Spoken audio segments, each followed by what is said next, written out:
What is going on, everyone? My name is Shadi Merhi and welcome to my first ever video. So today I'm going to be rebuilding my entire personal website from scratch using a completely new tech stack and architecture, and there are a few reasons why I want to do this. The main reason is that when I initially built this website, I built it as a front-end app only. Now, what does that mean and why is that a problem? That means that everything on the website, every piece of data that is displayed on there is hard-coded and stored on the front end, and there is no backend system, there is no database, and so every time I want to make a change to the data on the website, I have to go into the code, add more code, or edit it and do whatever I want with it, and then redeploy the entire website. So it's very painful to change anything on the website. I'm getting to that point now where I want to add a lot more stuff on the website and change a lot of stuff, and it's just very annoying to do it. So I thought, why not just build an entire backend system for it and connect it to a database, and then I can just go on the website and update the information whenever I want. So I thought it'd be kind of cool to document this process and show all of my progress points along the way and kind of show my process and how I would build something like this from scratch and just kind of see what it looks like in the form of a video story.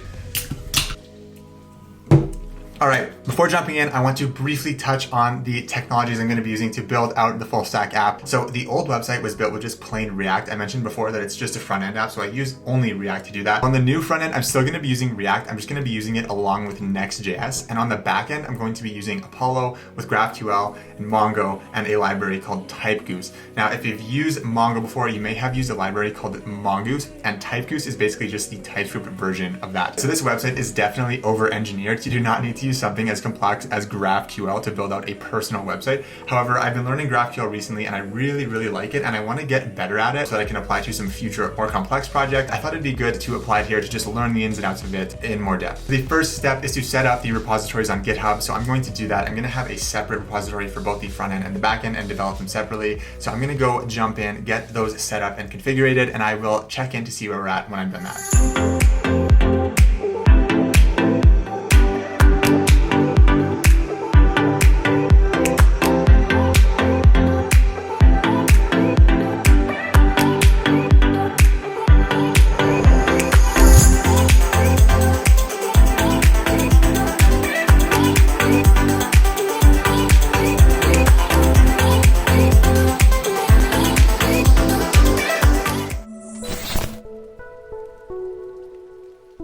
As expected, it took a lot longer to get the initial setup going for both the repositories, but we're at a pretty good place now. We have the backend and the front end both set up. They're both just sort of empty boilerplate projects. So on the front end, just an empty Next project, and on the back end, an empty Node TypeScript project. And I just set up the GraphQL Apollo server very briefly as well. My next steps are to now get to the database set up and get my actual front end to connect to my backend so that I can make queries from my real front end, because this is just the Apollo server dev tool to make test queries. My real front end looks like this right now. This is literally all we have. Shadi's personal website in red. Nice. It's just an empty Next project.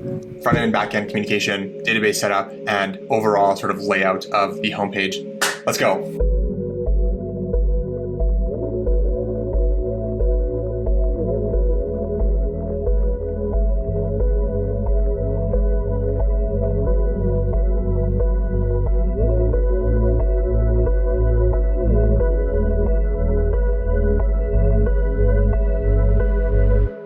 All right, we are now successfully getting data on our front end from our GraphQL API. Apollo client is working. I'm able to make queries directly. Yeah, data is appearing in the console on the front end. So now we can actually start building out the UI.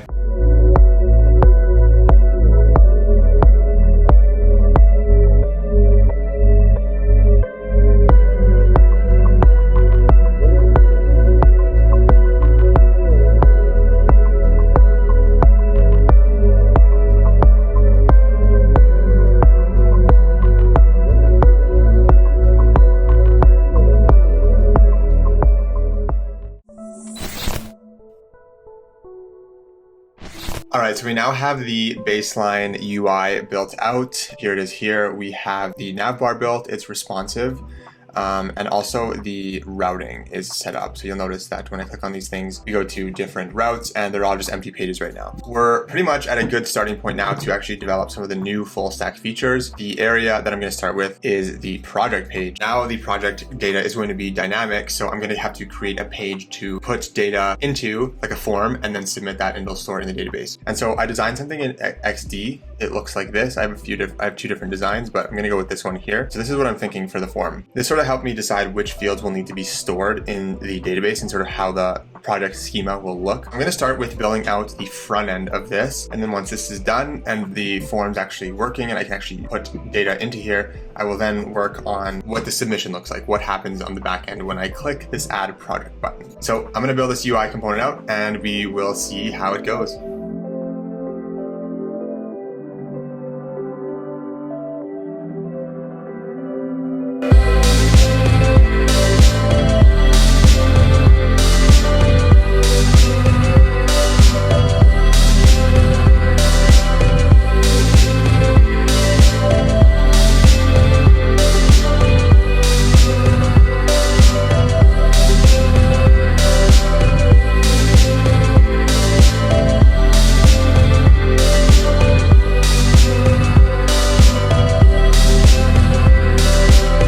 So I'm pretty much done building out the UI for this new project form, and this is what it looks like here. I'm pretty happy with it. It's pretty much exactly how I envisioned it when I designed it, so I'm pretty happy with this. Okay, so now that we're able to take data into our form, we now need to submit it to the backend and actually save it to our database. I was playing around a little bit yesterday with sort of what the backend work will look like for this, because I've never really done any sort of backend work for file uploading, let alone with GraphQL, so this took me a while to figure out. And I'm able to actually get a file and store it in a local folder up here called images. What I need to do now is actually upload the image somewhere useful like S3 and then get that image URL back and store that on our project model. So this is going to take a decent amount of backend work. Like I said, I have to figure out this S3 stuff. I've never done that before. And I also need to adjust the project model. Right now, it only has these properties, a title and a photo URL. Once that's done, we will have successfully created the full stackedness of the project section of the website.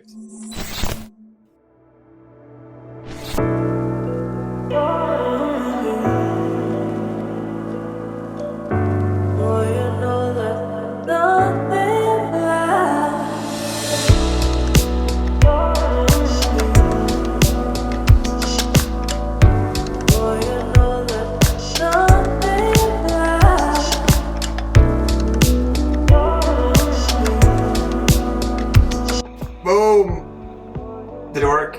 I think it's actually not working. My error handling's obviously not very good right now because it's saying it was successfully created, but I can see in my console over here that there's some error. So it broke, it did not work. All right, so I took a break and came back and wrestled with S3 for a little bit. The permissions I was having some issues with. I wasn't able to write or read to my S3 bucket, and so I had to spend some time just figuring out what was going on there. But now I can successfully create projects and store images in my S3 bucket. And so what I do is I store the image on S3 and then I get back a URL and then I store that URL in my Mongo database on the project document. If I go to create project and I fill out the form,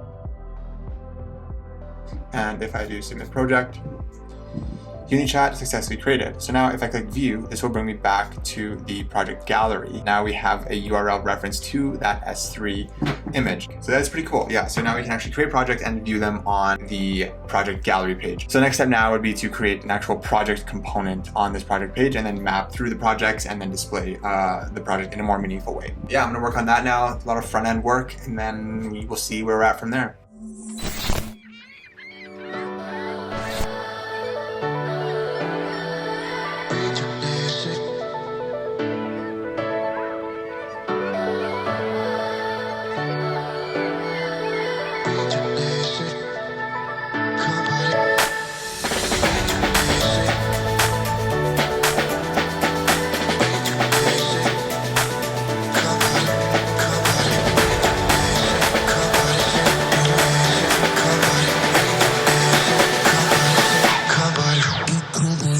All right, so we are now done the project item component. Writing the CSS for that honestly took a few years off my life, I'm pretty sure. CSS is like one of those things where it's super fun when it's like working and you're just like in the flow of things, and then you just hit these like weird bugs and nothing just works how you want it to, and it just makes no sense. But yeah, we are done and it looks like this, pretty much exactly how I want it to look. There are a few things I might change in a little bit, but overall I think it's pretty good. So what I did quickly as well was add this edit and delete functionality here. I'm pretty pumped about these features here because this is literally like why I built the entire website. I can edit information directly on the website now. I do not have to go into hard-coded data anymore. Yeah, this is a lot easier than going into hard-coded data, redeploying the website, and blah, blah, blah. So super nice. However, there is a major issue with these right now, and that is that anyone on the website can see these icons right now, and they can perform actions like creating a project, deleting a project, editing a project, any sort of admin action really anyone could do on the website right now. So that's a huge problem, obviously. I don't want just anyone going on here and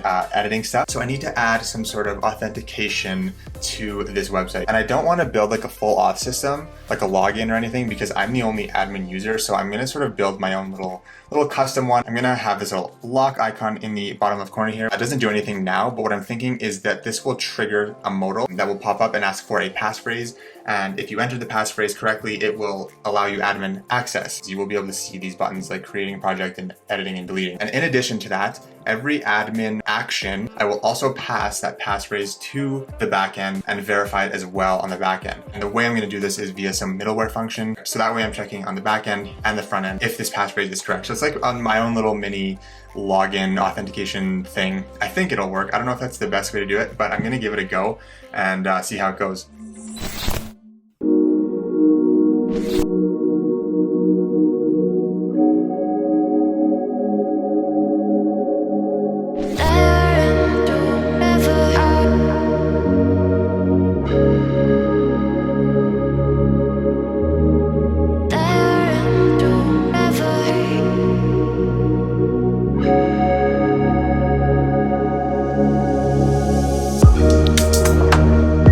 Now that this authentication system is done, I can also build like an admin/profile page for myself where I can go in and basically change any information specific to me. So that would be like the banner image, my title, my GitHub link, my bio. I can just put on that page and then just update it in real time.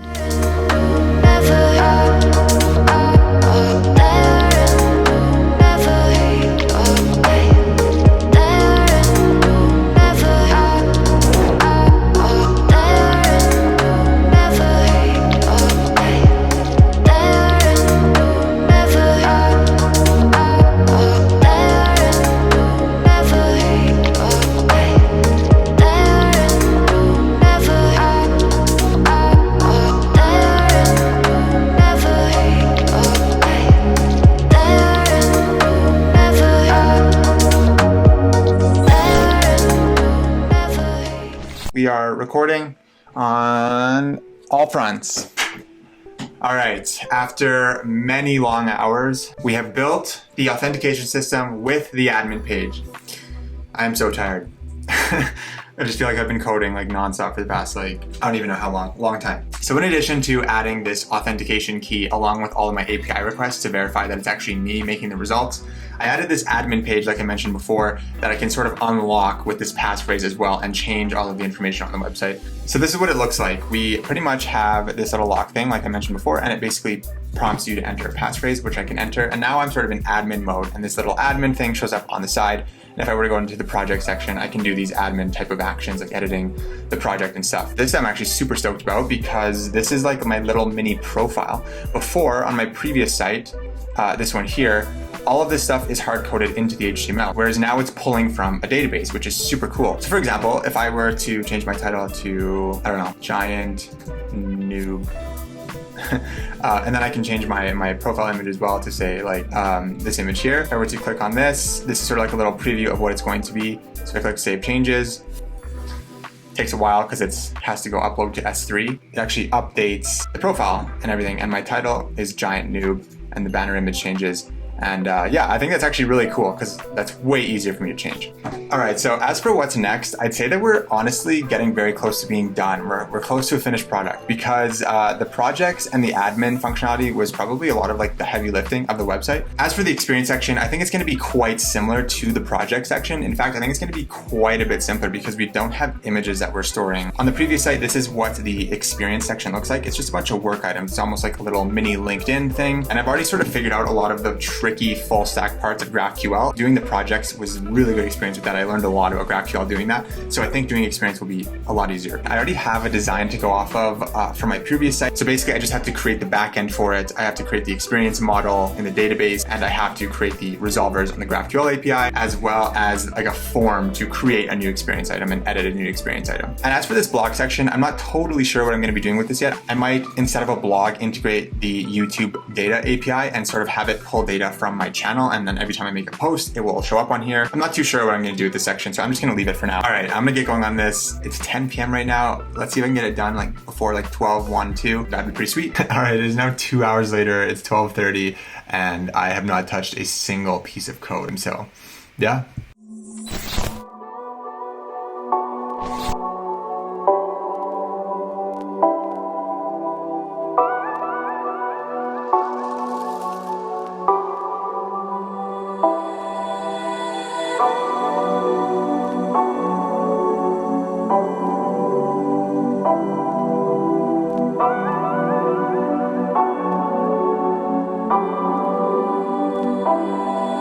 Okay, so I just finished up the work and education section, and yeah, it was very, very similar to the project section like I expected, although it was good to get another repetition in developing a full stack feature. It really solidified all of the GraphQL concepts, and I'm feeling a lot more comfortable with it now. So right now, this is what the site looks like. This is what I just did, the work and education stuff. This data that we're seeing on the website now doesn't even matter because I don't have to input data anymore before deployment. I can deploy the site and then go onto the site and input the data via these create item buttons. No more hard-coded data. I can just create and delete things as I need to, which is exactly what we wanted. So I'd say now this pretty much wraps up the development of the website, at least for now. And I think I'm ready to deploy this. And I'm not totally sure how I'm going to deploy it.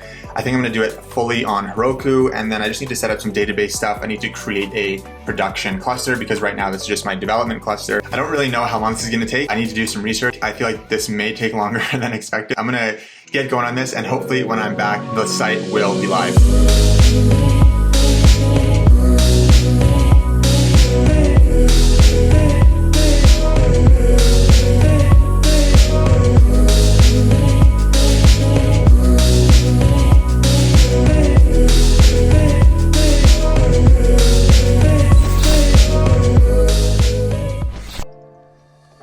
Okay, so the site is live. It has been deployed at shadimerhi.com. Go check it out. I ended up deploying the front end on Vercel, which is the creators of Next.js, and I deployed the back end on Heroku. That last 10 to 20 seconds you just saw definitely made the deployment process look a lot smoother than it actually was. I had about 20 to 30 failed build attempts. It just wouldn't deploy. It was kind of a nightmare, but it's done now. With that being said, I think we are at the end of the journey. Personal website is done, built, deployed. There was a lot more that went on with this project than this video shows, but I tried to condense it into the most interesting way possible. So let me know if there's more of something you'd like to see. If you made it this far, thank you so much. Let me know if you have any feedback and if you like this kind of video. I really want to make more videos where I sort of document the process of building a project. So let me know what you think. Thank you so much. Take care. I'll see you in the next one.